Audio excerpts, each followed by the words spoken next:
Welcome, ladies and gentlemen, to a new episode of the X Button. I am your host, Alejandro, and with me, it's a special guest that last week was a very dark silhouette, but he managed to fix his camera, or more like use its phone now to record. My good friend and also X Button contributor, Zachary Hobbs. Hey, how you doing, How Alejandro? you doing? How you doing, Zach? Also known as the Concrete Genie and the Pokemon Trainer. If you're watching on video, tell me if he doesn't look like a Pokemon trainer or like the dude from Concrete Yeah, Genie. I mean, he's even freaking wearing the red bean, and then there's Pikachu. there's Pikachu. Yeah, Yeah, it's how you doing, we must Zach? edit it Yeah, second appearance now, two in a row. out. Yeah, I'm doing good. Glad to be back on the show. Glad fixed the whole silhouette. I'm finally an unlocked character. Yes. Achievement unlocked for all the viewers that we got last week. Which, by the way, like I just want to thank everyone that tuned in to our Gamescom opening night live reaction, because we definitely got more listeners and viewers in that episode that we had been getting for a while. So yeah, very exciting stuff. And also thank you, Zach, because you're jumping in because my good friend Paul right now, it's in the middle of the apocalypse. Oh yeah. Yeah. So for everyone that may or may not know, he lives in Louisiana, and we all know that there's a certain hurricane that just came in like a wrecking ball and destroyed so much from Louisiana. Like thoughts, my thoughts are my thoughts are with a lot of those people right now, because did you saw the videos, right? Yeah, it was intense, to Yeah, say the least. the one with the rooftop. Remember, it was like you could see like the Yeah, guy at the that hospital. yeah, the dude was like so confident with the window and standing there even though there was debris getting close, and surprisingly didn't destroy that window. Yeah. So yeah, so far like you're just chatting with him. It seems like everything's kind of like slowly getting better, but yeah, obviously that it's gonna. I don't think this is Katrina level yet, but it's gonna be something that's gonna be felt in Louisiana for like a while, which is nuts, Mm. especially with Yeah. Katrina being 16 years old. But yeah, this isn't a real life news to just be all down down and about.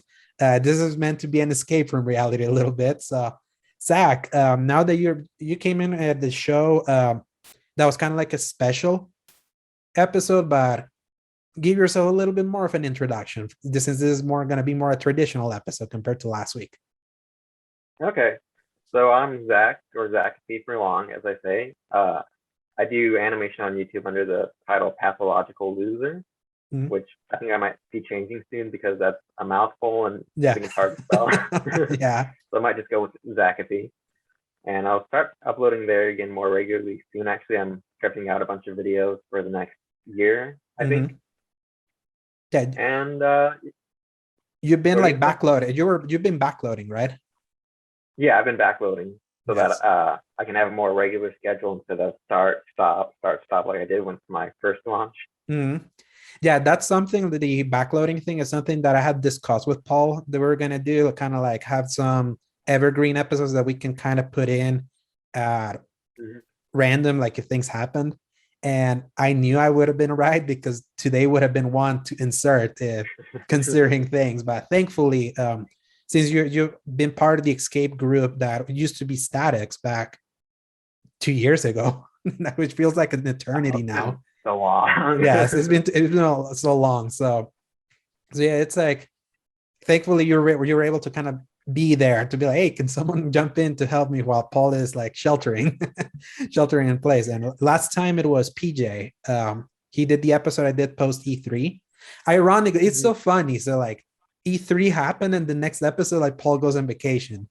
Gamescom happens. The next episode, there's like a well, there's a natural disaster that prevents him to be. Yeah, So not a vacation exactly. yes, exactly. But I have to kind of keep in mind that if big events happen, there's a likelihood the next week something may happen to him. So I have to kind of prepare.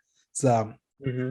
yeah, but yeah, I've tried to not make fun of that because it's a serious thing. But it's just funny how all that Yeah. worked out. So, and also I mentioned that it's like you did the art, a bunch of the art Yeah. for this show, like specifically the X button logo. That was your thing when we were like Yeah. brainstorming. You put it there, and I was like, man, we gotta pick that we gotta pick that. And I'm still kind of salty that because we took that break last year when the pandemic kind of put us all in a stupor. A new X button happened. Like someone grabbed that, and it's like on Spotify. I was like, dang it. And because we can't put the show on Apple Podcasts because of that. Because I think because they have that, I think they're not like agreeing to it. So I was like, I really like the name. And thankfully, we're everywhere else. Yeah, for everyone listening, you can listen. Everywhere else. We technically have the right to the name. Yes, exactly. So I'm like, can we eventually go to court and grab that? Who knows? Because everything. We get a legal team will pursue. Yeah, exactly. So Paul, Zach. Sorry, I'm so used to. I'm so used because this is usually like, Paul, what have you been playing? Zach, this is the time of the show where I ask, what have you been playing recently? I've actually been playing through the Tomb Raider Survival Trilogy. Survivor Trilogy, the new one that came out in 2013. 2013, 2014, yeah. The gory one, the super edgy Tomb Raider reboot, yeah. How are you liking that? I'm liking it a lot so far. I'm on Rise of the Tomb Raider. I just finished the first Tomb Raider game. And I'm better at this one, so I'm missing all the gory stuff. And after the fact, I finished the level, like, maybe I should have died just to see what the animation would have been there. Yeah. No, it's those games are like insanely gory. Do you ever get the one where you get the stick in your neck by missing like it's gore porn basically. Those games were gore porn. It's like they were like unnecessarily violent. And they put a lot of effort into showing you how badly you messed up when you die. Yeah, but ironically, that was just in the first game, because if you go to Rise, it's not as gory, even though it's still like immature game, like definitely not for kids. It's not as ridiculously violent as that first one, and even the last one, Shadow of the Tomb Raider, is not even like that. So even though they're still kind of like dark-ish. Yeah. So, now, quick question: did you ever play Uncharted? I've never played the Uncharted franchise. Oh, okay, so you don't have like no point of reference like to compare it. Yeah, good. I was pretty sure this would be similar when I was playing through. I'm like, oh, this is probably roughly the type of gameplay you'd expect from Uncharted, but no, I've never played the game. Yeah, so yeah, basically it's funny, like Tomb Raider came first, it inspired Uncharted. Uncharted happened, and then Tomb Raider rebooted and got inspired by Uncharted. So it's like a chicken and the egg situation there. So yeah, anything else that you've been playing? I just finished God of War, as I was telling you and Paul, and I played a little bit of that indie Stranded Deep game where you get stranded in the ocean. That those genre of games that you and Paul hate. Yeah, especially Paul. Like, Paul hates going like deep sea stuff, and I'm scared of sea stuff basically, but I think he's absolutely terrified about that. Which is funny because he's the closest to the sea out of all. Well, how close are you actually? I'm 30 minutes from the beach, so yeah, I'm technically close. See, that's what's fun is like I live in like a mountainous area, but you go down that mountain, you get close to the beach. So that's kind of like the advantage of where I'm at, is like everything's so close. So, and then the phone flipped. so yeah. All right. So that's all you've been playing? Yeah. I bought the new Watch Dogs game. Haven't got a chance to play it yet. Oh, yeah. It's specifically because it was you that convinced me to go through Watch Dogs 2. Like, you convinced me, because I was like so wanting to, but not really. But then you really got convinced, and I got through that through the pandemic. So have you started Legion? Not yet. Okay. I just bought it because it was on sale for like $20. Yeah, I bought it full price, but waiting for it to play it on PS5, and it got like a 60 frames patch, so it's in the docket. Eventually, I'll get there. So, yeah, me, to your shock, I'm still playing Avengers. Really? Yeah, yes. I'm surprised. Yes, it's like I'm in that point where I'm just like leveling up. I have the final two characters that I want to level up, that are Hawkeye and Kate Bishop. I'm like 5 levels away from level 50 with Kate, and 10 levels away from Hawkeye normally. I kind of want to get them at level 50 so I can just like put the game away, because I've basically done everything that needs to be done with that game. I mean, you saw how many hours I played of that thing, right?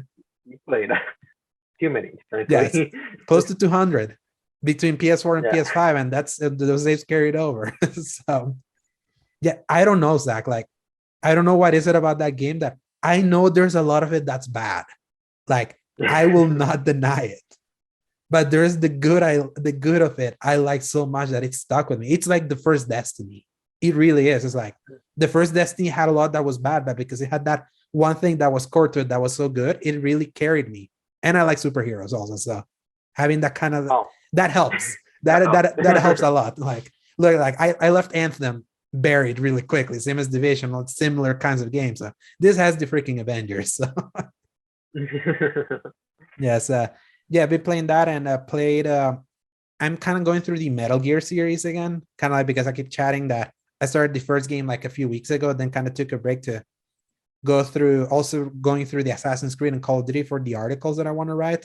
So I don't want to do them all at once because that's how you get burnout. So kind of switching. So I finished Metal Gear Solid 2. Do you watch the video that I linked yesterday? That was like, this thing predicted the future. Like the ending of this thing is like, so yeah, it's like that game still absolutely freaking terrifies me. Like how like a game from 2001 nailed literally what's been happening with misinformation, the propagation of fake news, the pockets that happen because of echo chambers and all that. That was mumbo jumbo that was thrown out there, just like us. Look how clever we are in 2001, and it came true from 2016 onwards. And the same dude with that Stranding, he predicted us like being locked down over an unseen threat outside, and the only people outside are delivery people. So it's like, I tell you, like, you've never played a Kojima thing, right? No. Yeah, you should. It's like, it's eerie. Terrified for when Silent Hill predictions become true. Oh yes, those stupid blue balls game studios. So yeah, that's all that I've been playing. I haven't been playing much because I've just been like sticking with that game. So hopefully, like next time I have you on, let's see if I hear more of your thoughts of Watch Dogs Legion, especially how much you love 2. That convinced me to play 2. After initially I was like, I don't like that. It took like a year of me like talking 2 up before he finally. Yeah, because I was bored. I literally was so bored on October that year. I was like, what do I want to play? Like, I have this backlog, and it was there. So I was like, might as well do it now. I think it had to do with the election also, and I think had some things to say about the previous election that happened that kind of put me in the mood for that. I was in a very cheeky way. So all right. So yeah, that's enough of what we've been playing. So this is where we go for the news. So I usually tell Paul to press X. Press X. It's like I'd say press X and then you say for some news. For the news. Yeah. So you'll learn it. Okay. Press X. For the news.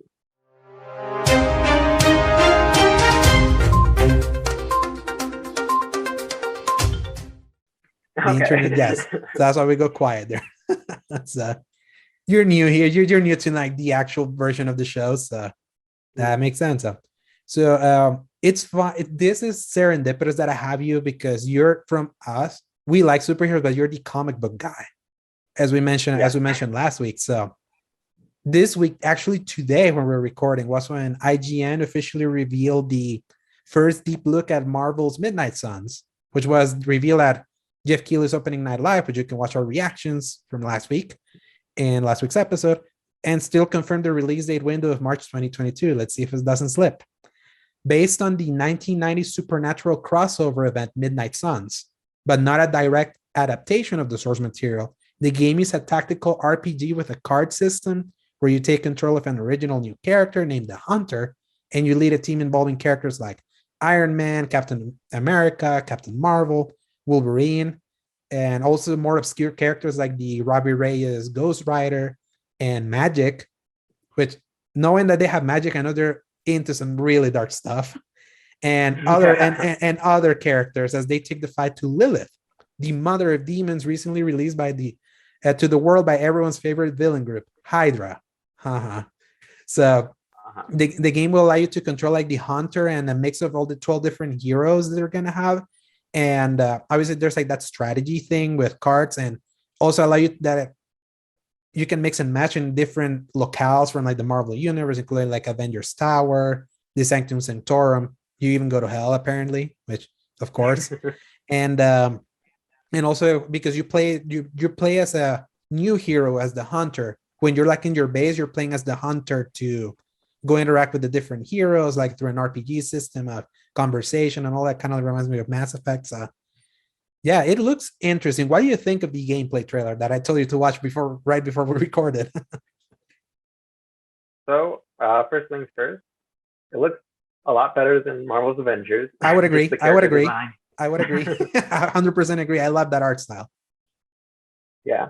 And the trailer I watched, it seems like they didn't have complete voice acting for certain points where you're just doing the tactical RPG, and that was a little bit of a letdown. Yes. I would assume that's work in progress, the dialogue there. Yeah. I'm hoping they do eventually have actual dialogue, because I don't know, it just kind of takes me out when you're just reading the game instead of actually. Yeah. Now, did you ever play Marvel Ultimate Alliance? Like the old ones? Yeah. I think I played the second one, the Civil War one. Yeah. So that one had dialogue. And when you were like it reminds me of when in the base sections for Marvel Ultimate Alliance 1 and 2, where you can have like actual voice dialogue with different dialogue trees and all of that. It looked like that, but in a different perspective. I would hope a new game would do at least what the other ones from 10 years ago would do. Right. Yeah. So you still didn't know, you said last week that you didn't know much about the Midnight Suns, right? Like what that was? Yeah, I did a brief look. The big thing I noticed is that the actual Midnight Sun comic is spelled with an L and not a U. And there's a superhero called Midnight Sun spelled with a U. So they switched that up for some reason. Not super sure why. Yeah. I guess it's like the whole thing of being inspired but not being a direct adaptation of the thing. So I think that to me the most exciting part here, even though thematically I'm still a little iffy about it, is just the whole them being a fully supernatural game. I saw an interview from the director that he did at IGN today, because they had like a 22-minute thing where they revealed the gameplay. They had like the director kind of explain everything you do and kind of like the idea of where the game came from. And he said they literally picked this because he saw no one else did. Like there was like, they have all this Marvel property, but no one has done the supernatural stuff. And I thought it would be really cool to take like Avengers and X-Men characters that everyone knows and loves, like the Wolverine, Captain Marvel, Iron Man, Captain America, and put them here. So I understand kind of like that idea, because I remember the same way how I felt, because the first Marvel Ultimate Alliance game has a level where you have to go to Mephisto's realm. And you're actually you literally have to, and you find Mephisto there. Like, and I tell you, that's like one of the levels, like it almost outdoes Doom in all these satanic shit that you see in that thing. Like you should watch just put in YouTube whenever we're done with this and put like Marvel Ultimate Alliance Mephisto's realm. You'll see that it went straight there. So when they said they're going there, I was like, this is giving me deja vu from 2006 right now. So, but it was like you can have any kind of character put there, and it's interesting. Be like, it's weird seeing Captain America with a shield, like throwing the shield at a demon. That's kind of where they're going for here. So, yeah, it's like I'm gonna wait and see. I think it's interesting that it's in tactical RPG, because I'm not a turn-based guy, and tactical RPGs is like turn-based. Obviously, you like Pokemon, so you're in and you like Persona. So yeah, I like Pokemon and Persona. I do like it in spite of the turn-based aspect, not because of it. So I might check this out, because I do like Marvel enough. The designs look cool enough that I'll probably play it. I don't know how much I like an XCOM style game, but I'll give it the benefit of the doubt. Yeah, I feel exactly the same way. Like the South Park games, Stick of Truth and the Fractured But Whole, they also were turn-based. Yeah, I know that second name is amazing. I'm always so happy that name managed to pass it through certification with like no problem. And those games are like, they managed to, the source material kind of helped me push through the fact that I'm not that kind of fan of that combat, but those games were just so absolutely ridiculous. Have you ever played them, by the way? No. Oh my I've god. seen people play them, but I've never played them myself. Because PJ was the one that he pushed me to play through the Stick of Truth, and some of the things that happened there, I literally had to walk out of my room to take a breather because I was like, I cannot believe what I just what I just saw. Like it's, I'll tell you, it's like some of the things that happen. I don't want to get like too R-rated with the thing that happened, but man, that South Park game goes places. So you guys literally like something happened, and I cracked laughing and stepped. I was at the dorms at our college. I stepped away and texted him. I was like, I hate you for making me play. I cannot believe I just saw this. But it's like, and the gameplay was like turn-based stuff that reminded me of Paper Mario, and then the other one reminded me of Fire Emblem. It's like those aren't usually not my games, but the source material can help you convince you a little bit to do it. Kind of like Star Wars Jedi Fallen Order was a Dark Souls game. I assume you're not a Souls guy, right? Yeah. Yes. I tried to play Demon Souls. I think not Demon Souls, Bloodborne. Mm-hmm. I never got past the first level. The road with the dudes. Yes. Yeah. Yeah. So it's like those kinds of games. There's like, this is not for me, but because it has the license that I like, I'm gonna give it a shot. Yeah. Or at least attempt because it's something I like. So that's kind of how I feel of Midnight Sun. So hopefully it hits on March 2022. More Marvel stuff, Sax. During a 2-hour live stream he did with IGN Japan to celebrate the release of the long-awaited No More Heroes 3, which, by the way, had middling reviews. Yeah. PJ was sad about that. Yeah, PJ was sad because he was absolutely looking forward for that one. When asked what would be the next project for him following the end of No More Heroes, Suda51, the director, expressed that he would love to collaborate with Marvel to do a game based on Deadpool, even though the studio Grasshopper already has a bunch of other games currently in development.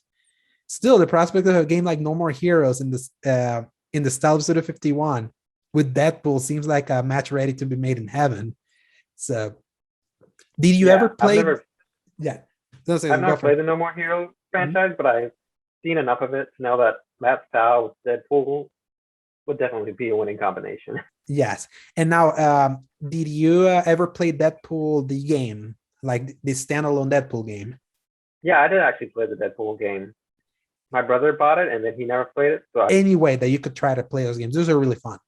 Especially they nailed that G1 era of Transformers, and they worked on this one like in less than a year after Fall for Cybertron, and Fall for Cybertron didn't sell as well as the first one, and Activision pulled the plug on that studio basically while they were working on Deadpool, and then they put them as supporting studios for Call of Duty.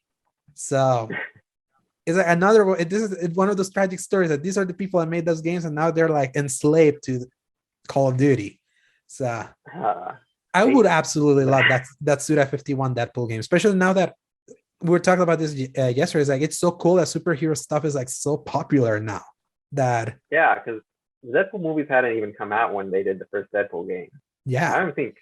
No, they didn't. I think that was right after Origins, right? Wolverine, X-Men Origins. Yeah, it was like X-Men Origins was 2009, and obviously Deadpool was horrible in that movie. What they did to him was shutting his mouth up and make him like a smorgasbord of powers. And the movie came out in 2016, and that was a huge surprise for everyone because they made that game literally on the cheap, and that movie makes the joke that it was made on the cheap.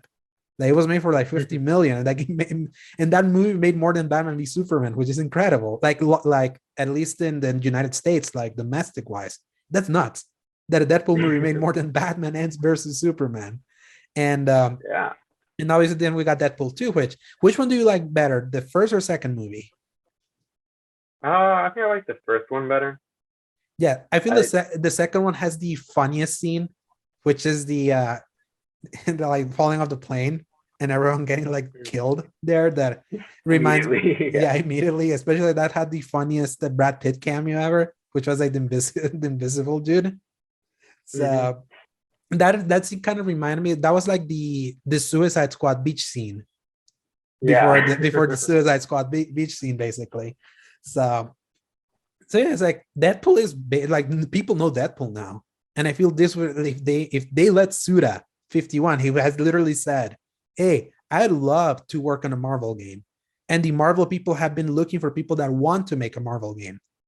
That's how Spider-Man happened. That's how Marvel's Avengers happened. That's how like Marvel Ultimate Alliance 3 happened. It's like they're literally like spreading the zone, which is really cool. It's like if you like compared to like what we're getting with DC, that feels very limited after they were kind of like the kings, which we'll be talking about a little later. Is like I think they at least know that they can go with a lot of people. It's better to like plant a bunch of eggs everywhere and see which ones hatch instead of kind of like just being in one place. Look what happened to Star Wars. They made the mistake of only planting eggs, like putting one chicken in the studio, and all the eggs didn't hatch well there. And some of them hatched horribly morphed. Most of them didn't hatch. They just got canceled. Yeah, they got canceled. No, they got turned into scrambled eggs and got eaten. So since you're more of a DC fan, kind of like me, I like both, but DC is kind of like I have my more bias towards them. Number 3, if you're a fan salivating for more information on upcoming DC games, well, DC finally confirmed that they will be holding another DC Fandome following last year's fairly successful first showing, and part of the announcement specifically named both Gotham Knights and Suicide Squad Kill the Justice League. Ironically, the last time we heard anything about these games was at last year's Fandome, with Gotham Knights in particular receiving a 2021 release window before being pushed to 2022. Thanks, COVID. And ironically, that pushed the game into the same release window as the Suicide Squad game. So will both those games come out in the same year? I doubt it. I think they're going to push Suicide Squad. But I don't think so. Yeah. I think financially doesn't make sense to release both of them, but if both of them are ready, might as well. We haven't seen a DC game since 2017, Zach. Injustice 2. It's so long. Yeah. In that time, like Marvel just kind of came in, and Marvel Spider-Man, Miles Morales, MUA3, Marvel's Avengers, the mobile games. That's a lot in like a little time, considering these were the guys that were making them. So Gotham Knights, when they announced, always behind. Yeah, they're falling behind again. What's with DC? Like DC had like the lead somewhere, and then they let Marvel kind of take over. And because Marvel's not the most popular thing now. DC had the lead in TV shows, animated movies, and games. And now they're losing all those aspects, I think. Yes. Animated movies, I feel Marvel hasn't quite. I think we could still quite there, but I think with What If, they're starting to dabble in that direction. Mm-hmm. Yes. And I would say What If has been interesting. There's been some episodes I really liked. Others have been like the first one, I was like, yeah, this is just a retelling of the first movie. It's not that special. I mean, it's cool to see Peggy. But the T'Challa Starler, I was like, this is interesting. The third one was macabre. Let's say that, like just the idea. But the one this week, I'm not going to spoil it. What they do with Doctor Strange, messed up. is messed up. No more spoilers. But yeah, it's like, yeah, they're dabbling. So I would say animation is the one area that I feel they're the strongest. Like look at the Batman Long Halloween that they just released. That was super well received. The Justice League, kind of like the World War II thing they did with the JSA also. That was also well received. I feel the kind of like that new 52 era of DC finally is kind of like now they let it off after you saw the Apocalypse War, right? The Justice League Dark movie. There's like that was both a movie I loved and hated at the same time, because I was like, this is kind of cool having all of this, but why is this the most violent thing I've ever seen? It's like you don't need to see Starfire being torn in half with like her nostrils being like laying there. It's like it was unnecessarily violent. It was like, F it, this is over. Let's just go like this.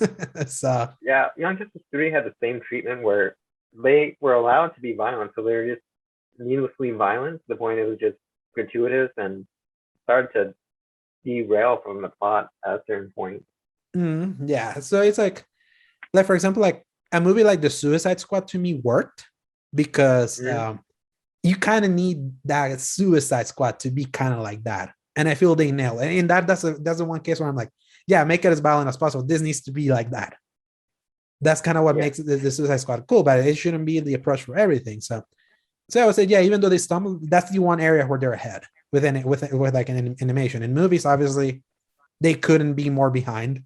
Like they had to like the Suicide Squad is probably my favorite that they've done from like that DCEU connected one, and it's not even really connected.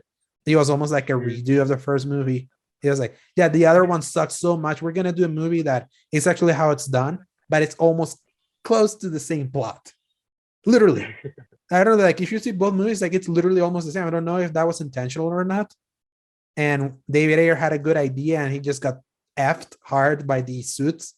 And with James Gunn, he just knew how to properly do it funny because DC is like, yeah, it'd be funny. It's not about being serious all the time. Pretentious BS like the Zack Snyder style. Even though I like Zack Snyder's Justice League, despite itself. Because it wasn't as pretentious. It wasn't as pretentious as what came before, I would feel. Other than the last section with we live in a society Joker. So yeah, that did happen. yes, which was cut somehow. they just left it in the trailer, but then it was a deleted scene. The Court of Owls was put in a poster for Gotham Knights. Zach, are you excited for Court of? I am. I feel like everyone knew the Court of Owls was going to be a thing, but I don't remember if it was actually confirmed officially. I think it was just teased with all the logos and stuff. Mm-hmm. Yeah, it was like Scott Snyder, your favorite. he accidentally teased that it was going to be a Court of Owls game. That in a tweet that he had to delete it. So it was just like the confirmation of seeing like the Court of Owls mask last year, and I'm just excited because I miss a Batman game in my life. Arkham Knight was 6 years ago, Zach. 6 freaking years ago. Yeah. Now, quick question. Of those 3 games, actually 4, let's include Origins because I assume you played Origins also. Which one's your favorite? I don't know. I think I like Arkham City and Arkham Asylum both for different reasons. Like Asylum had a great atmosphere, had this almost horror atmosphere to it, and it was really fresh to see that in a superhero game. But then City, I tend to like sandboxy games more, just the freedom of it, which wouldn't have worked in Asylum. Like it made the right choice with how it played its gameplay, but yeah, they both have different things I like about them. Yeah, I probably lean more towards City, but yeah, I lean more towards Asylum more because of the atmosphere, because I think it captures that grittiness that is Arkham so well. And I also like it kind of like in returning visits because of how tight that game is. It's like it doesn't outstay its welcome. It feels very I love how well it does backtracking. It never feels the same way when you're going back and forth. And I love the scarecrow moments of that first game so much. And I would say the final battle with Joker is horrible with the Titan super hulked out Joker. I was like, what were they thinking? That was an example of they needed a boss fight and you already beat all the villains at that point. So and you'd already fought like 3 or 4 Bane clones basically. Yeah, exactly. Point. Yeah. So Arkham City, I think is the coolest story, I would say, like with Hugo Strange and all of that. Though I like the storytelling of Arkham Knight a lot. I feel Arkham Knight told like was the coolest in the way it told its story with like the one-shot camera and the perspective changes of the Joker messing with your head because of the blood you had in him. And that game to me, like it's sunk by the Batmobile, like the over reliance of the Batmobile. That game becomes a Batmobile game halfway through, and you're like even every boss fight was in the Batmobile. It's like that sucks. That sucks because the combat was at its best in Night. The graphics were at its best. The city was at its best. It's like it's like that. It was especially disappointing for the Slade Wilson. Oh my god! Because because of Origins. Yes, the when Origins was like you had the amazing boss fight that was.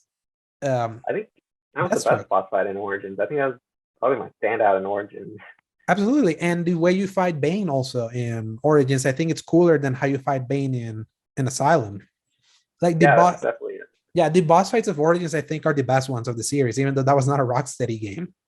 I feel they had like they took what made the Mr. Freeze boss fight from City, the best in City, and then they took him like, what if we do this with all the different boss fights and make them all unique, each iteration of the fight. Yeah, like Firefly was on Origins also, right? Yeah. Yeah, because he returned in Night, if I remember. And I liked the Killer Croc fight. Was interesting. I think it was cool that we actually got a boss fight with Killer Croc in Origins compared to the more slow, like better keep the radar because he's running, so we can kind of hit the batarang in the neck and not put the trap when he's coming in, and we put it in and now he falls. It's like I mean, that was clever in Asylum, because I remember some people were saying is like the cool thing about Asylum is that it didn't put boss fights with characters that it wouldn't make sense, with the exception of Joker at the end, because it's like Victor's ass. One battering can take that guy out. Like, yeah, like Killer Croc, he's like much bigger than Batman. So obviously, like Batman has to be clever about how he does it. Obviously, you put the trap and he's done. So I just miss those Batman games so much. Now that I'm talking about it, I kind of want to replay them. I kind of want to platinum. Because City, I only platinum the first game on PS3. I never did the PS4 versions. Do you play them back on 360 that era, or do you play them when they became modern? Yeah, I played Asylum and City on 360, and I played Night on PS4. Yes. I played Origins on 360. Wow. Yes, and Origins is like Stranding. Generation. Yes, no, 360 was 80 years. It was an 80-year long generation compared to the other generation that was 7 years. So, and more games happened then. Like, consider that there were 3 Batman games in the 360 generation. We only got 1 on the PS4 generation. But because Gotham Knight just kept getting pushed. Like, we knew they were working on it, and like we've known since 2015 that they were working on something. That's what's funny, because it was the guys that made Origins are making this one. So I'm excited because we get to play as it's Tim Drake, Robin, Jason Todd, Batgirl, and Nightwing, right? Those are like the 4 that you play. Like, I've become a bigger Nightwing fan with the Scott Taylor, the Tom Taylor. Tom Taylor? Yeah, the Tom Taylor comic run that you convince Paul to read. I kind of like been dabbling just to see, and I really like that. And Titans, I kind of dig now that he's Nightwing, kind of how they're portraying Nightwing in a way, even though I know it's like an edgier version that you're used to. But I think I think the actor really looks the part. I would say. I think he looks great as Nightwing. Yes, not much as Robin. Yeah. So yeah, and hopefully we'll hear more about Suicide Squad Kill the Justice League. I mean, I would be shocked if they have no more to show after a full year. So yeah, it's wild. It's been a year since last Fandome. Yes, and I remember Fandome was such a great time for us because it felt like for DC, it just felt like such a unified great day. We got so much that day on August 22nd. Actually, it was. I remember it. We were supposed for the second day. That was no. The second day was horrible. Yeah, I think that's why they're the thing that they're fixing this year is that they're all consolidating in one day, because they separated a bunch of TV stuff for the other day, but that was bad. So they learned. I mean, you learn with these things. I mean, yeah. I mean, the first Game Con wasn't that great, right? No, Game Con, Game Fest. Yes. Oof. No, it wasn't. Like, especially that was 4 months of like not knowing the schedule of when games were coming, and suddenly a release year and all that. And Keighley consolidated into 2 shows: the one we got last week and the one that we got at E3. So, and he did it even better at Gamescom, considering E3 is E3. Like you mentioned, it's like there was more packed at the Gamescom one that he actually had when you would think they would put more in June. So, oh man, you know what I'm wondering about this Fandome? Will we get another DC game announcement? Wouldn't that be cool? That would be amazing. I don't have any hope. I mean, maybe there's that Superman game that's in the talk. Yeah. Or rumored. Yeah, the one I told you, I think it was last week that I mentioned it. It's like by the WB Montreal people that are finally gonna talk more about Gotham Knights. So I'm surprised. I'm surprised those guys have been giving so much rope, because they've only released one game, Origins. 8 years later, they're releasing the other one. So I hope something else, maybe like a Lego game, because there was the Lego Supervillains. I think that's the last DC Lego game that happened. And I like Lego games. I didn't actually play that one. I think because this kind of slipped, it kind of just came in and came out. But I just want more DC games. Like, I don't want the only DC game that I can kind of go in because it has new content to be DC Universe Online. That somehow is still alive. Somehow it's still alive. I remember playing that in high school and middle school. I was a senior in high school when that thing became like, it was a year. It was my senior year of high school was when DC Universe Online came out. That's nuts. And I'm way past college now, so that's how old it is. And I think I like that game. It's fun and it's schlocky, very buggy, very busted kind of way, but it's stuck. Yeah, it has a lot of fun, dude. It has a lot of charm. I like making my own superhero. I made so many. I made my Superman version. I made my Flash version. I made my Green Lantern version of character. I also my Batman version. So, and they're still there. I made like 20 different Nightwings. Yeah, it's like, would you ever go back to DC Universe Online, Slack? Probably not. I like the idea of it just being as good as I remember in my head and not. Makes sense. Yeah, I would say it's still good. Like that again now, I definitely play that. Yeah, I would say you would definitely see the character models are horrible now, but I would say the gameplay still is as fun as it was because it's a button masher, and it depends if you like button mashy stuff. I mean, I like Marvel's Avengers, so no surprise. Like, I also like DC Universe Online because back in the day, also like mashy games like Ultimate Alliance. So I think I just like mindlessness sometimes. Sometimes you just need mindless stuff.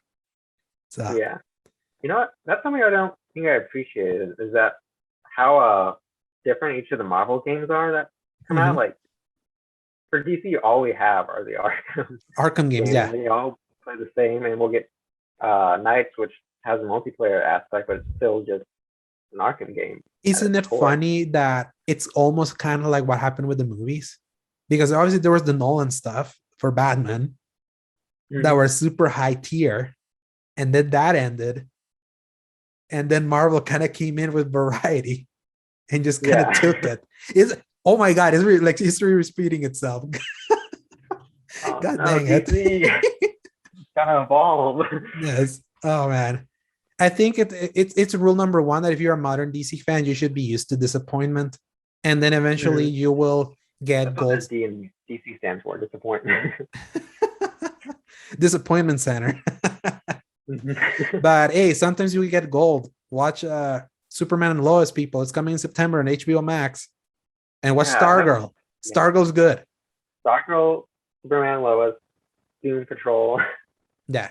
Those are a lot of good content. But it's mostly Titans this season. Titans this season, I would put there now. Not the other two. I recommend if you're going to watch Titans, just start with season 3. I think it does a good job of introducing who the characters are. And everything that came before this feels kind of unnecessary. Absolutely unnecessary. Yeah.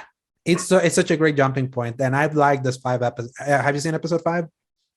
I haven't seen episode 5 yet. Okay, you should watch it. It's like it lays all the cards out, surprisingly. If you had any questions about the main person that this season is focused on, that was basically this is how it's put it. So I was like, interesting, 5 episodes in and you're already putting it out. I kind of appreciate this. You're not wasting time. Good use of 13 episodes. How many episodes is it going to be? 13? Yeah, 13. So there's still 8 more. Okay. So good pace. And Doom Patrol actually got a trailer today. I haven't watched. So yeah, but I'm gonna go into that blind because I already know I'm gonna watch exactly. Also, can you believe how much superhero stuff we got in this year? It's insanity. Shang-Chi's this Friday.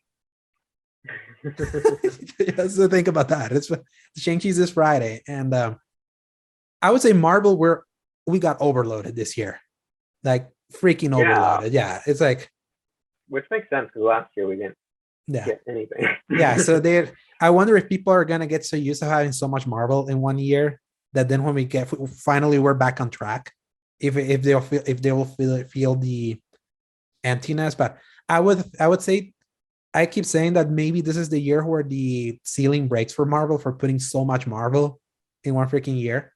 But then the Spider-Man No Way Home trailer like broke records. Yeah. So I'm like, yeah, this is not. Marvel is dominating. So, and I like Marvel. I'm happy for that. I just wish DC was also successful because I Yeah, have a softer spot for those characters. and I think they need to hurry up and be successful because I feel like we're getting closer to the bubble popping on superhero stuff, Mhm. And and if I want to DC see at takes least a too few. long, yeah, and if DC takes too long when that bubble pops, it's gonna be bad. Mm-hmm. Yes. Well, that's it. That concludes our superhero talk for right now. Now back to more regular gaming talks. Remember, Zach, we were talking about we should have like a comic book show, or a place where we can talk comic book Yeah, stuff. Yeah. Eventually we'll I can't remember get what the name we were pitching for it was, but yeah. I do remember all the talks we had. Yeah, we talked about that, but we never got into the name and all that. So it would be fun because I just love talking about that stuff, specifically that. Because we don't talk movies usually in this podcast. We used to, but then our podcasts were hella long. So number 4, in a very unprecedented move for EA. Before I move forward, how much do you know how hated EA used to be and the moves that they've been making this year? I think everyone knows how hated Yeah. EA is. Oh They yes, won the absolutely. worst company 2 years in a row. Yeah. Battlefront 2 made Yeah. the record-breaking Reddit Yeah. thread. You know your history with EA. That's good. So they've been actually making good guy moves recently. Which Yeah, is surprising. So for them, but absolutely. obviously it helps that their competition is under a lawsuit right now, so everything will look better. Yes, Activision Activision. Blizzard. Yeah, yeah, and Ubisoft is just doing the wrong moves. So finally, they have a way to seem like the good guys. So, like for example, they allowed Studio EA Motive to show through a Twitch stream yesterday early design footage for the Dead Space remake. You've never played Dead Space, right? No, and I'm super excited to actually get a chance to play them. I can't remember what game I passed up because I had an option to buy either Dead Space 2 or something else, and I picked something else. Mm-hmm. And ever since that day, I've regretted it. Yes, but I would say like this is probably good because now you'll get to experience this remake kind of like as a fresh thing, while I'll get to Mhm. experience it as someone that knew about the original. So like they pitched this stream as a way to get early community feedback and to give fans insight into how Motive is approaching the remake project. So they show like that the game is built on the skeleton layout of the first game, so kind of like you see some of the same levels, but they're also adding obviously next gen attention to detail. You can kind of see like back and forths with this is how the lining and detail used to look like in 2008, and this is all the detail we're adding now. And they're also facing the challenge on how they can maintain the good aspect of the original, which was the pacing. That game is immaculately paced for its 12 hours, while also further improving the game in other areas, like fleshing out the narrative within this first game. So, like, just to give context for that one, the first game is very plot light. It was about Isaac Clarke, this mute engineer, being sent into the Ishimura ship to find his girlfriend that then he finds out it's dead. And spoiler alert. Sorry. That's how it goes. I would have Yeah. expected that. Yeah, it's like 13 years later. Sorry about that. Yeah, but so it's like it's so known. I keep forget. Sorry about that, Zach. No, So it's okay. so yeah, but then the sequel, like Dead Space 2 and 3, then they start fleshing out like where these aliens came from. And it's like a mix of almost 2001 A Space Odyssey with like a glyph that creates like this weird necromorph aliens. And that was barely touched on in the first game. So they kind of want now with this remake to kind of put all of that in it. So, which is interesting, but Still also cohesive. yeah, it's yeah, it would make it more cohesive because your character didn't even speak in the first game, like at all. You would always hear all this. That's all you heard from your character, but never a single line. That happened until 2.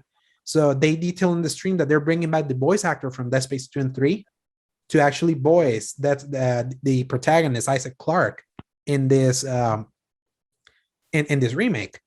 So that obviously indicates that they're moving away from the silent protagonist thing, which they say how they're gonna balance it is that there's so many scenes where you're being talked to from comms. Be like, Isaac, I need you to go do this and all of that, blah blah blah. Or Isaac, where are you? Like, I hope you're doing like basic video game stuff being talked to.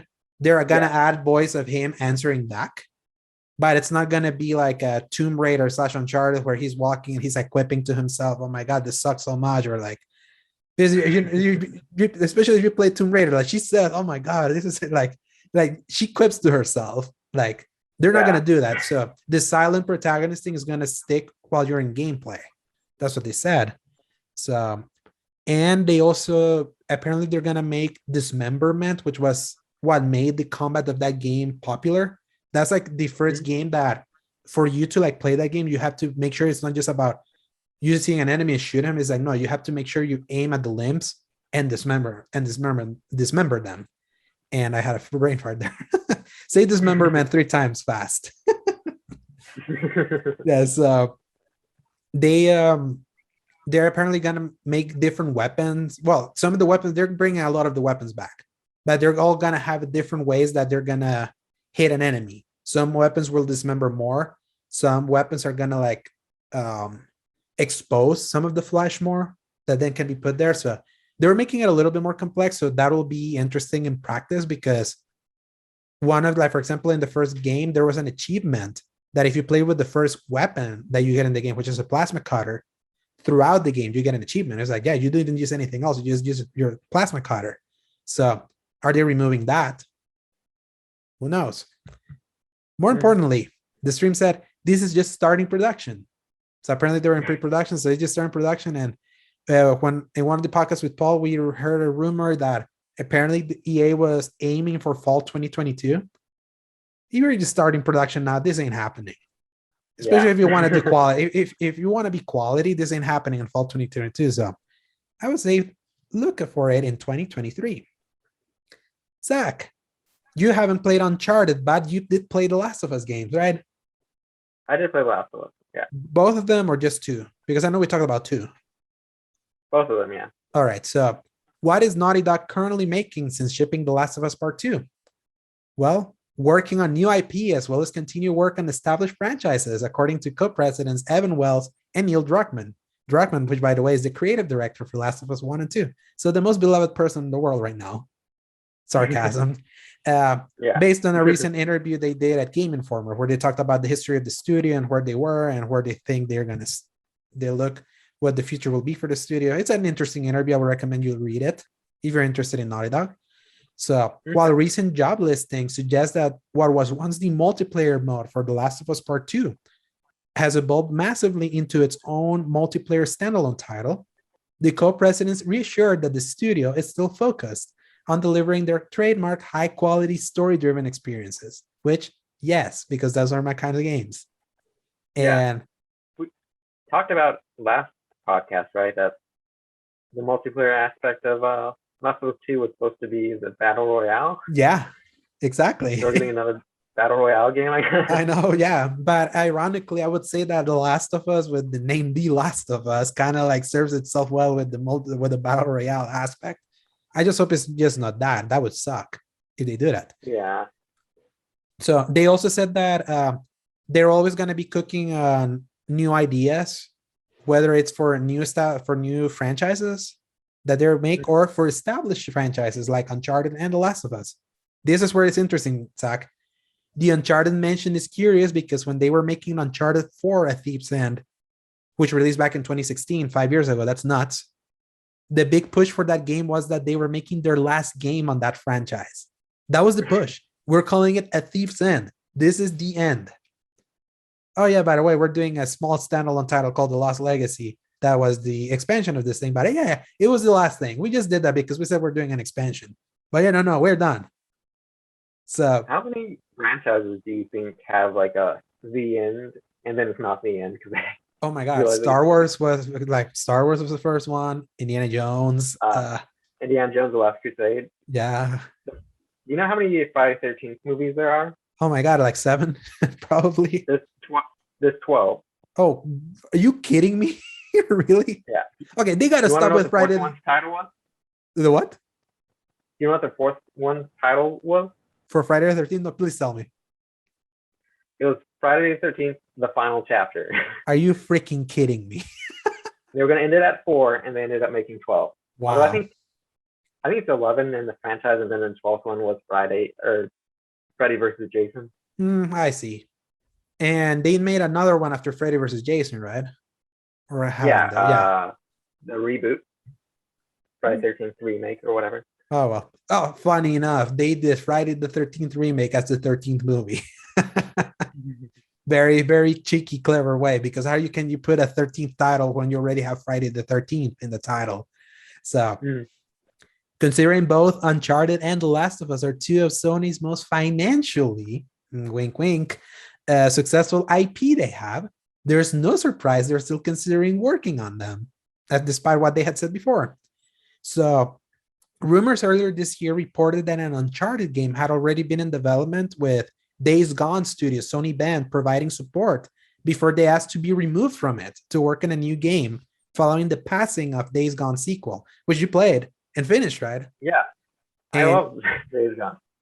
Yeah. I went back to it finally to test the 60 frames patch, and now seeing that game now in its cleanest, except with that picture that I sent you guys with the T-pose guy floating at the military base. Yeah. It's like still pretty glitchy. Yeah. So it's like, it's sad. It's bittersweet to know that it's like eventually that game got there, and there's a gem of a game in that game that unfortunately it's known for the amount of dirt it had when it launched. And I think just having an open world zombie game was a really fresh idea, because everything else has been narratively driven and pretty linear up to this point. But it was just really exciting to explore that world and stumble upon zombies, and the horde mechanic. Amazing. Probably one of the best.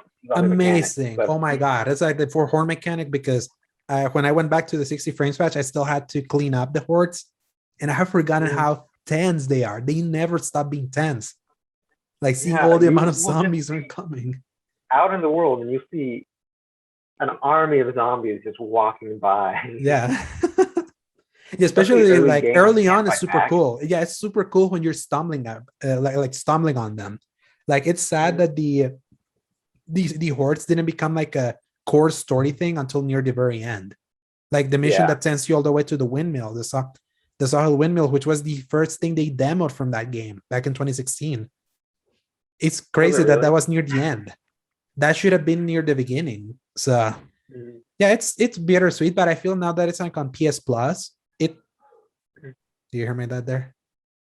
No. Okay, thank God. Yeah, because that's always my fear, because I try to make my mic not try to pick up as much sound, because there's so much crap happening near my home and so much shouting. There's so much shouting here. Like, no one, like everyone has to call everyone shouting. So yeah, I would say like I wish the Days Gone stuff, like the best stuff of Days Gone, was earlier, so it could have grabbed more people, because that game's too long, I would say. Like, it feels like when it ends, there's like a whole new chapter. It feels almost like an expansion. Yeah. Like with the military stuff more later. There's so many points. I'm like, okay, I'm at the end of the game now. And like, oh no, I'm just going to a new part of the map. Exactly. So it's like that's it. That was a problem, but I feel that's kind of that game reminded me a lot of games like the first Assassin's Creed. Really cool idea that had some problems, but it had such a great core to it that a sequel was gonna like clean it up, and it would have been amazing. Sad that they didn't let them, but apparently it didn't work. That when they went to pitch the sequel, apparently they pitched multiplayer, and I think they messed up they absolutely messed up the pitch. Yeah. So yeah, that's sad. And also, like, just to continue with the Naughty Dog story, earlier in the same report, that the rumors that tell about the Days Gone people working on Uncharted before moving to a new project, which is a new IP, which is cool. They confirmed that earlier this year. They're taking all the learnings from Days Gone and putting them into a new IP, which will be interesting. How they put zombie hordes into something different. That's like the core thing of that game. A remake of the first Last of Us was also rumored to be at development at Naughty Dog after work was passed to them from an unnamed Sony San Diego incubated studio. Had work on it, and then they took the project from them and put them on Naughty Dog. So San Diego is the guys that do MLB The Show for Sony. So, but they also had a small team working on that, but they dissolved that team for reasons. So whether Naughty Dog has the bandwidth to work on all these projects at once, the multiplayer thing that we know from Last of Us, that's once confirmed. They're hiring, still hiring to get that thing out the door. And there's a rumor Naughty, because if Ben was assisting on an Uncharted game, someone was all working on an Uncharted game, so you assume is Naughty Dog because they specifically mentioned Naughty Dog in this interview. I mean, they mentioned Uncharted in this interview. Yeah. And obviously the rumor of that Last of Us remake, which I would say is completely effing unnecessary. We have the Last of Us remaster already. Yeah. It's like, that's like, I wanted to tear my hair out when I heard that. I was like, of all games, you're remastering, you're remaking a game you already remastered. Like, why? And obviously, there's an HBO TV show, so they're gonna do the old mentality. Oh, dude, let's put a game close to the thing to kind of synergize. Remember back up to those days, if a movie came out, you knew there was a game available. Yeah, it feels ancient. Days, but... Yeah, the games we got were crap, but we didn't know better. Except for Spider-Man 2, that was like the only movie game. Yes. No. Here's what happened. We enjoyed playing those games because we knew those were the games that our parents were gonna buy us. So we made excuses. But now that we know better. So critically, Naughty Dog hasn't missed. If you look at their Metacritic, like when you see the reviews of all their games, like they haven't had a miss. They're like super high quality games since they switched to Uncharted.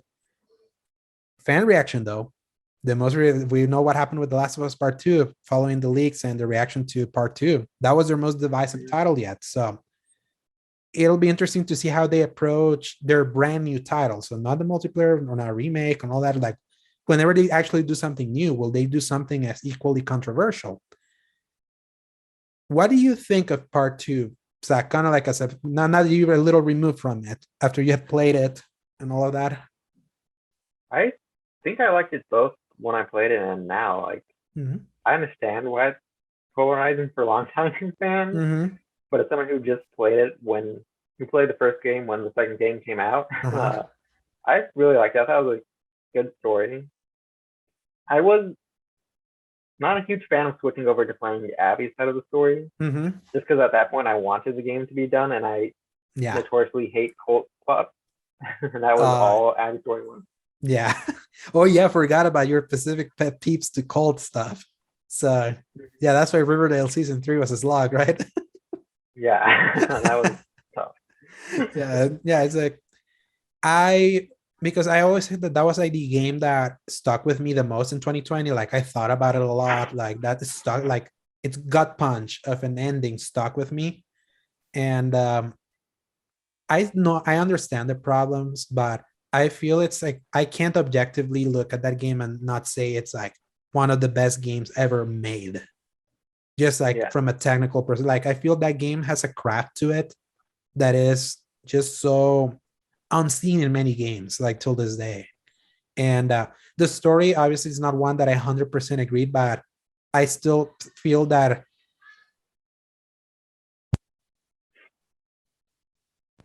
it's so much noise happening now. Hopefully you heard that or you didn't hear that, but there's just some, it's like the story I wasn't 100% into it until actually the Abby section, because that when you're just focused on Ellie's like, this is just a trout revenge story. It's like, where's the pathos of that first game? Like, where's like the things that made that first game interesting? The balance of like trying to find hope in the midst of all this nastiness. And even though it's like, I also have a bias of games that pull the rug from you. Like I mentioned Metal Gear, like I was playing Metal Gear Solid. Like Metal Gear Solid 2 is like the poster child of lifting the finger to fans by tricking them into thinking they're going to be playing a specific game and pulling the rug on you playing as a different character than you were expecting. That started with Metal Gear. Halo 2 is another example, The Arbiter. Oh yeah, I forgot about The Arbiter. So it's like, it's happened. It's funny it happens in sequels.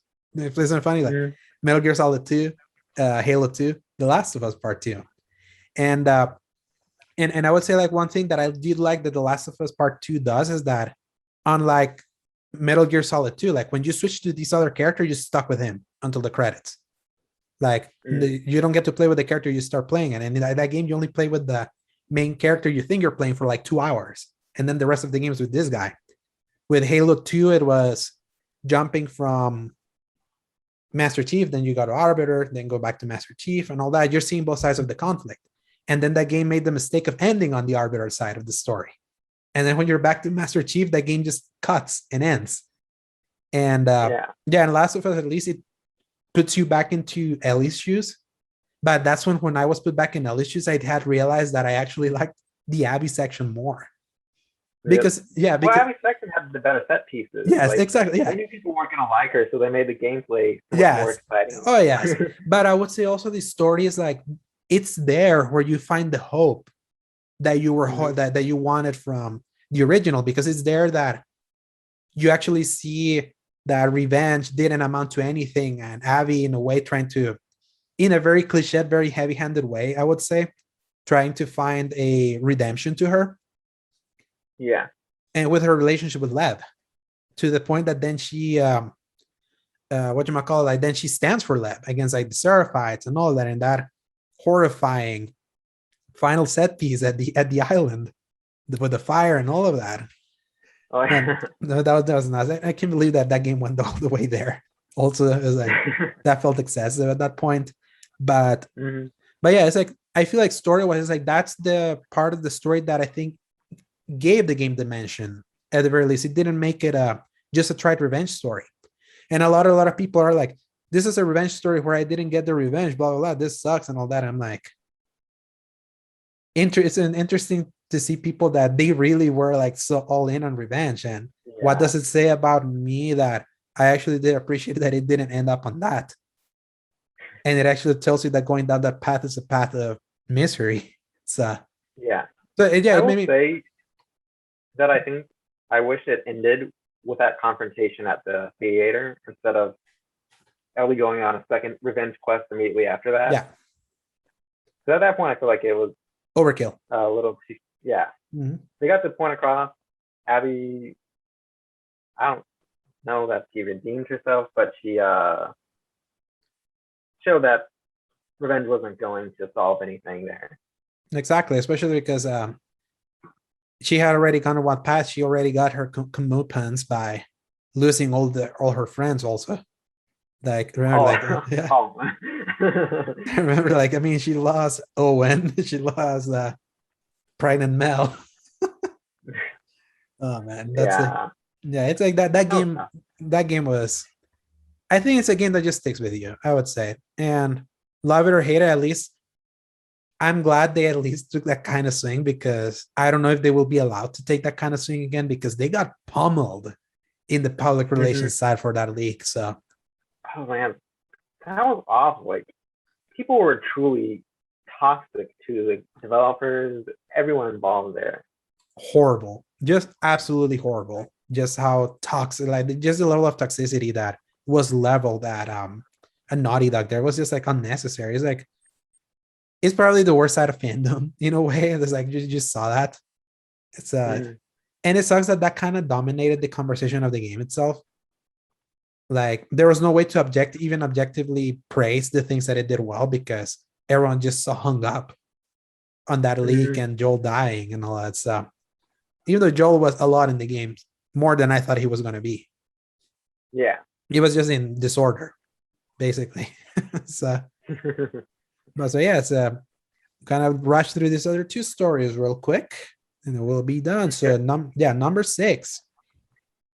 It's a sequel to Death Stranding happening. I know you haven't even played that first game, but yeah, apparently, according to actor Norman Reedus, it is. In a recent interview with Adoro Cinema, which is like a Brazilian film website that then got relayed to IGN Brazil, the actor said, I quote, "I think we're doing another Death Stranding." Or no, I should quote, "I think we're doing another Death Stranding. The game is currently in negotiations right now. So, yay." He literally is quoted saying Jay. So, hey, I mean, maybe the actor would know. He's being told stuff. I mean, actors, sometimes they have to book ahead of time knowing like what projects are going to know. So if it's in negotiations, then like it's probably a thing. So while the first game was original, So here's the thing, like, while the first game was originally conceived as a one and only, it's like, you haven't played it, but when you play it, which director's cut coming less than a month now, it ends in a very closed way. There's like nothing, there's no dangling plot threads. So it would seem that the Well, games. Yeah, go for it. Silent Hill is kind of like an anthology series, isn't it? Where each game conclusively ends. Yeah, I've never played them personally. I just kind of know some tangential stuff. So Okay. I'm probably not the best judge of character for that one. So yeah, maybe So is maybe they that could do something along those lines where it's a different story set in the same universe. Although I guess Norman Reedus isn't exactly? Yeah, unless he's gonna get Joel. Joel or do American Horror Story does, where they just cast the same actors in different roles each. That's awesome. So, well, this game sold 5 million totals, like from PS4, and then when it made it to PC a year later. So it would seem that those 5 million sales figures, which by the way is like only 1 or 2 million less than Kojima's best-selling game ever, which is Metal Gear Solid 5, which is sad because that's not the best Metal Gear at all. I made it to, which by the way, we're recording on the anniversary of Metal Gear Solid 5. I tweeted, happy 6-year anniversary to the best stealth game ever made and one of last generation's best games, but also the weakest Metal Gear Solid and also one of last generation's biggest disappointments. Yes, all of that can be true. Literally all those things can be true with that game. Don't ask me how. I know it's a contradiction, but yeah, it's like it's all of that at once. It was a hell of a game. So yeah, so when something not official, like an actor spilling the beans, it usually turn out to be true. Like when actress Janina Gavankar, who played the main character from Battlefront 2, from Battlefront 2, yeah. No, the Battlefront 2 campaign, like Iden Versio. Her name was? Yeah, Iden Versio, I think. Yeah, I think it's Iden Versio. Yeah. She confirmed the existence of Horizon Forbidden West almost 3 years before that game's official announcement because she was on the DLC for Horizon. So, see, actors know stuff. Yeah, actors know stuff. Yeah, she wasn't the stuff and they leak stuff. Yeah. Yeah, so they basically leaked it. I mean, that would have been a given, but because she was in the DLC, there's the fact that she said that she was going to be in the sequel 3 years before it officially got announced. I mean, that's kind of what I tell is like some actors, they do the work early for mocap and all of that. So they kind of have to know early. So yeah, that's why I believe Norman Reedus. So as for whether or not this will be Hideo Kojima's next project, lots of fear has surrounded the speculation of what's next for the man, Zach. So like including the letter of intent he signed for with Xbox for a cloud-based project. And Paul knows this. All the shenanigans that have surrounded the stupidity that has been Blue Box Game Studios abandoned and Kojima's association, which, by the way, the Blue Box Game Studios Twitter for some reason, like after the fiasco that was the trailers app, and them delaying the trailer 3 days to just put the same thing they posted on Twitter, they announced that they released an FAQ about what this game is. So clearly, we have to explain that this is clearly not a scam. I'm so tired of talking about abandon, man. That's how I've been like in our text with abandon. Yeah, I've gone down. I've gone down that hole way too long at this point. Final story. Or Vito, do you have anything to say about that before we go to the final story? About abandon? Just what I told you and Paul, that the real abandon was the games we didn't make along the way. Yes. Absolutely. Final story. In a recent financial call, CD Projekt Red has revealed that although they are aiming for the next generation versions of The Witcher 3 and Cyberpunk 2077 to release later in 2021, by the way, we're already in late 2021. There's only 4 months left. They still don't have an actual solid release date for said next gen releases, and they think they may not be able to hit this year. Disaster. Absolute disaster for them. My God. Considering that the majority of the year, CD Projekt Red has been hard at work trying to fix 500,000 bugs from the disaster that was Cyberpunk 2077's launch. It is not surprised considering how things have been going for them this year. They also mentioned that all hands were on deck for the making of the game's official expansion, which should concern a bit when it comes to the priorities surrounding this cursed game. By the way, patch 1.3 didn't fix shit at all. It did not fix anything. Yeah, like I texted. This was because Gamescom happened in between. Then I reinstalled Cyberpunk because I was like, I have a PS. I had said now I'll just play the PS5, the actual native PS5 version, but then that patch happened, and I was like, you know what? I want to check how things are. I reinstalled the 100 gigs of that stupid game, and then I start playing it. I'm like, oh yeah, it doesn't look like 720p much. It is running smooth. And then I go to an enemy whose head was turned around and he was shooting on the floor. I was like, F this. And I deleted it. Literally. I was like, yeah, I can't. This is still this game. I just can't. I can't. Like, you played that. Got the game right after 1.2 release, which was supposed to fix everything. That's what they said. My game crashed, I think 5 times within 8 hours of gameplay. And at one point, because you know how they have enemies that are over leveled than you and they'll have like full of other things. I cleared out a whole like area of over leveled enemies because they just wouldn't attack me. They just stood there with their guns aimed. I tell you, like, it's like there's effed up games and then there's Cyberpunk. Like, I don't know how a game so highly anticipated like that one. Like our poor Paul, remember, he was always so in the back for that one. And I really felt bad because obviously we have a certain someone that we don't speak of that used to work with us at Statics, that everything that he was excited for always ended up in disappointment. You know, everything was a curse with him. And it was sad that would happen to someone like Paul for something he was so clearly excited that every delay that happened stung him to his core. And it's still not fixed. And he beat the game, and now he's like, that was junk food for him. And I feel so bad for him, but he simps for Ghost of Tsushima, so at least he has something to. At least he has something. Yes. As for The Witcher 3, it had been reported earlier this year that CD Projekt Red is not entirely making the game in-house and was given to a port studio. So there's possibilities for The Witcher 3 making it on the PS5, Series X, and S this year. I would have hoped so because it's not being entirely made by CD Projekt Red. CDPR is the one entirely making the next gen version, and I don't trust them. I don't feel they have because they have to, like, they have all this fires to put out. They have to put out all the bugs fire. They have to like put out expansion that they had planned. It must suck to work in that studio. Like, they literally were the Icarus story of the last generation. How can you rise to the sun with Witcher and they just burned out like they did with Cyberpunk? It's like, it's crazy.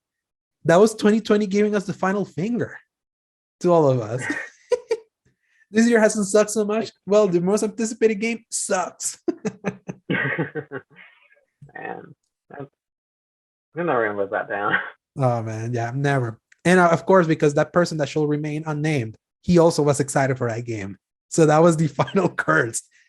And of course, he had to salt the earth so specifically, like so intensely, that he had to leave the markets we were leaving that godforsaken dumpster fire every year. Oh man. And then he broke his curse with the Snyder Cut, but we're not gonna get into that. Also, don't forget, Zach, this is the holiday that we'll see the release of next gen versions of last gen games like Grand Theft Auto 5 and The Elder Scrolls 5 Skyrim. Oh man, I put too much time into Grand Theft Auto 5 online. I didn't. That's the thing. Like, I only played the PS3 version of GTA, and I told a story to Paul, and I don't know if I told you that story, that it was GTA 5 came out during college, and I had a roommate. I don't remember. You remember him? Jalen Thomas was his name. He was a singer. He was one of the singers. I don't know if I remember him. Did you ever go to chapel? Oh, maybe. Yeah, apparently not. I did, but yeah, so you don't remember. So yeah, he was my roommate, and because you know how that game's campaign uses the N word almost incessantly. Oh yeah, yeah. So I intentionally was like, I can play this while he's here, because it was a time I didn't have my own headphones to hear by myself. Like PS3 didn't have to be able to put in your headphones in the controller, which is nuts. That's now a feature in the controller. Now you just plug it into your phone. Yeah, that's just something you take for granted now. Yeah, I couldn't do that back then. So I waited until fall break and played the entirety of that campaign in like 3 days to just get it done, because I never really finished GTA 4 timely. It took me so long because I was like, I'm not letting GTA 5 go this time. I'm gonna finish it. I played all 69 missions in like 3 days. The human body shouldn't play that much GTA 5 campaign in like that small amount of time. That's a game that you savor. So it's like I got so stuffed with chocolate cake that I didn't want more chocolate cake when the PS4 version came out, even though I bought it because my brother was like, I kind of want to get into GTA Online. We should buy it. I was like, yeah, I'll buy this. And then I started playing the campaign again. I was like, I'm stuffed of this still. I can't. It's 2021 and I still feel that way. But maybe by the time this GTA 5 next version comes out, this will be the time for me. Yeah, I think I put 900 hours in GTA Online. Dang, yeah. I missed that boat. I missed that boat. Like our college internet sucked. Like when I wanted to get into it with the PS3 version, there was like a hard NAT at our college internet. The NAT 3 type. Yeah, the NAT 3 type, just especially if you're on PS3, it was bad. It was like for some reason NAT 3 with PS3 was so incompatible compared to if you were on 360. That so this is too late for you now, but if you would have messaged the IT support at ORU, they'll remove the NAT 3 restriction for you. And you know what's the worst? I worked for IT for a little bit. I never did that. I was too lazy. But at that point, I had already made my peace. And Destiny worked. That's the thing. Destiny worked. So I was like, this works now. I'm staying here because no other online game is going to work. But that's so funny that it would have worked. It's in Skyrim, a game that I initially bought on PS3 and stopped playing because it bugged out. Then I got on a 360 I bought in college early on because it came in with a bundle. That then I got a PS4 version because it was the special edition. I was like, I'm going to play the souped up version of this. And other games came out. And I was like, I'm going to finish Titanfall 2 first. I'm going to finish Battlefield 1 first. I'm going to finish all these games first before diving into the long Skyrim. And then it just kind of went away from me with PS4. And then Game Pass, I have it on Game Pass also. Now there's a PS5 version coming. So that'll be the one, Zach, where I'll finally play. That'll be the one. Yes, that'll be the one where I finally play it. So I'm sure it will be. Yes, I'm and sure with there won't that, be a bunch of games that come out, and then you'll be like, "Oh, I'll play after this." The good thing is, like, I feel there's barely anything coming out. I think this will be the time finally. So okay, or there's not much that I'm very interested in for the rest of the year. Like when this is supposed to come out in November, I don't even know what's coming in November. So actually, yeah, it's like I'm personally not getting Call of Duty. My brother's getting it if he wants to, but that's usually a November thing. Halo's until December, so maybe November if it actually releases in November for the 10th anniversary of that year. I'm flabbergasted that Skyrim is 10 years old. I'm actually terrified that it's actually 10 years old. It's only 10 years old. Yes, it feels like it's been 20 with how much that thing has been released. So how many editions are there? Are there more editions than it had the Game of the Year edition, then they had the special edition that came out on those consoles, and now it's getting the anniversary edition, and it's come out in every platform available, basically. It's on Alexa. Yes, exactly. So, which I thought was a fake thing until I got an Alexa, and then I played it. It's Rubafa or whatever you have to say. Mm-hmm. So, and with that, Zach, that concludes this week's episode. So, Zach, pimp yourself. Where can people find you? All right. So I'm Zacathy on everything. That's Zacithy. You can find me on Twitter, Instagram, YouTube as Pathological Loser, although eventually I'll switch over to Zacathy on YouTube as well. Mm-hmm. And yeah. All right. Yeah, you can find me at twitch.tv/The Slayer Giant. I post my streams also on our YouTube channel, so it can be there. I also have my Instagram, Alejandro Segovia 93, my Twitter, _Dro and you can find my written content at thecriticalcorner.com. And also don't forget to like, share, subscribe if you like this episode. You can find the show in all podcast services that are not Apple Podcasts, but you can put the RSS feed in the Apple Podcasts if you so like, and you'll get all episodes, no problem. So, Zach, it's been a pleasure. Let's see if Paul survives a week without internet in poor Louisiana. So, and we'll see when we get you on in the next episode of the X Button. Thank you so much for joining in. Maybe we can have like the full 4 people finally, eventually, like that Final Statics Radio. that we did 2 years ago Each almost. corner of the act. Yes, that would be cool. I think we have to like test how to record through Discord, maybe because I think that's a good way to get a lot of people at once. So yeah, eventually we're figuring this out. Zoom has been working fairly well. So thank you so much for everyone that listened to the show. And until next time, press X to play. he played. Yes, that's how we end it, Zach. Okay. Y'all have a good one.